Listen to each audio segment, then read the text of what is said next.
आपण आजवर वेगवेगळी चक्रीवादळं आणि त्यांची खतरनाक नावं पाहिली आणि ऐकली आहेत. पण पुण्यात अलीकडे डासांचं वादळ आलंय. आता हे ऐकायला विचित्र वाटत असलं तरी ते खरंय. गेल्या 2-4 दिवसांपासून सोशल मीडियावर एक व्हिडिओ व्हायरल होतोय. या व्हिडिओत पक्ष्यांसारखा डासांचा थवा उडताना दिसतोय. हा व्हिडिओ पुण्यातल्या केशवनगर, मुंढवा, खराडी या भागातल्या मुठा नदी पात्रातला असल्याची माहिती समोर आली आहे. मुठा नदी पात्रात मोठ्या प्रमाणात डास पाहायला मिळत आहेत. यालाच मॉस्किटो टोर्नेडो असंही म्हटलं जातंय. या डासांमुळे इथल्या स्थानिकांना त्रास सहन करावा लागतोय. महापालिका प्रशासनानं यावर लवकरात लवकर उपाययोजना कराव्यात अशी मागणी स्थानिक नागरिकांच्या वतीनं करण्यात आली आहे. आता नक्की पुण्यातल्या या नदी पात्रात असं काय झालंय, तिथे अचानक डासांची संख्या इतकी का वाढली, याचीच माहिती सांगणारा हा व्हिडिओ मध्ये डासांचं वादळ घोंगावताना दिसतंय. सुरुवातीला हा कुठल्या तरी पक्ष्यांचा थवा असावा असं काही लोकांना वाटलं. हे नेमके कुठले पक्षी आहेत हे बघण्यासाठी लोकांनी गर्दी केली. पण ते पक्षी नाही तर कानाशी कुई करणारे आणि आपल्या अवयवांना डसणारे डास आहेत हे लोकांच्या लक्षात आलं. मलेरिया, डेंग्यू आणि चिकुनगुनिया यासारख्या आजारांना घेऊन येणाऱ्या डासांच्या एवढ्या मोठ्या सेनेचा लोकांच्या आरोग्यावर किती भयानक परिणाम होऊ शकतो यावर सोशल मीडियावर चिंता व्यक्त केली जाते.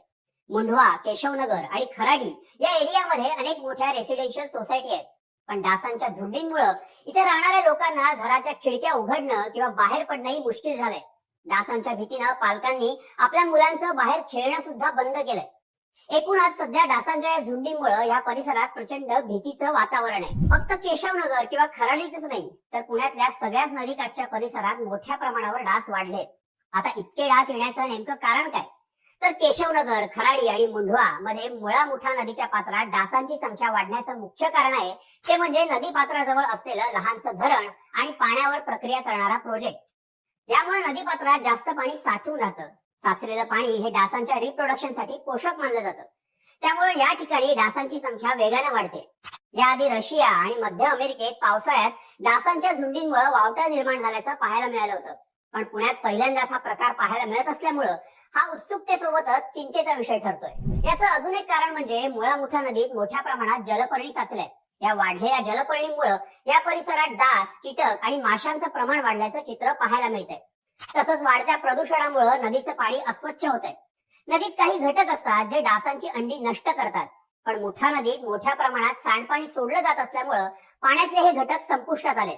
यामुळेच डासांची संख्या मोठ्या प्रमाणावर वाढली असल्याचं सांगितलं जाते.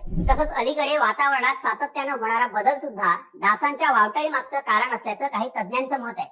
काही वर्षांपूर्वी पुणे महापालिकेनं मुंढवा परिसरामध्ये जॅकवेल प्रकल्प या ठिकाणी सुरू केला होता. या प्रकल्पाजवळ असलेल्या बंधाऱ्याजवळ पाणी साचून राहिल्यानं अनेक वेळा फेसाळलेलं पाणी नदीपात्रात मिसळतं. त्यामुळे नदीच्या पाण्यावर ठिकठिकाणी जलपर्णी साचलंय. तसंच मुळा मुठा नदीवर बांधण्यात आलेल्या धरणाजवळ जलशुद्धीकरणाचं काम सुरू आहे. तसंच खराडीला जाणाऱ्या पुलाचं बांधकामही नदीवर सुरू आहे. या कारणांमुळे नदीचा प्रवाह मंदावलाय. नदीच्या पृष्ठभागावर मोठ्या प्रमाणावर पाणी साचून राहिल्यामुळे तिथे डासांची पैदास होत असल्याचं सांगण्यात येत आहे. या भागातल्या नागरिकांनी ह्या परिस्थितीसाठी महापालिका प्रशासनाला जबाबदार धरलंय. महापालिका प्रशासनानं यावर लवकरात लवकर उपाययोजना करावी अशी मागणी स्थानिक नागरिकांच्या वतीनं करण्यात येते. पण महापालिका कोणतीही ठोस पावलं उचलत नसल्यामुळे नागरिकांनी संताप व्यक्त केलाय. केशवनगर परिसरातल्या नागरिकांना डेंग्यू आणि मलेरिया अशा समस्यांना सामोरं जावं लागतंय. नेहमी इथे वेळोवेळी औषध फवारणी केली जाते, पण यावेळी कोणतेही उपाय करण्यात आले नसल्याचं नागरिकांचं म्हणणं आहे. या पार्श्वभूमीवर पुणे महापालिकेनं नदीतलं पाणी कमी करण्यासाठी मोहीम हाती घेतली असली तरी डासांचा प्रादुर्भाव अजूनही कमी झालेला नाही. या भागात मोठे कमर्शियल कॉम्प्लेक्सेस, मोठ्या residential buildings, sports complexes, IT parks, शाळा आणि वृद्धाश्रम आहेत. या सगळ्यांनाच डासांच्या झुंडींचा त्रास सहन करावा लागतोय. US centre for disease control and प्रिव्हेन्शनच्या मते डासांना जगातील प्राणघातक प्राणी असं म्हटलं जातंय. डासांमुळे लाखो लोकांचा मृत्यू होतो आणि लाखो लोक दरवर्षी आजारी पडतात. त्यामुळे पुण्यात वाढलेली ही डासांची संख्या गंभीर आहे.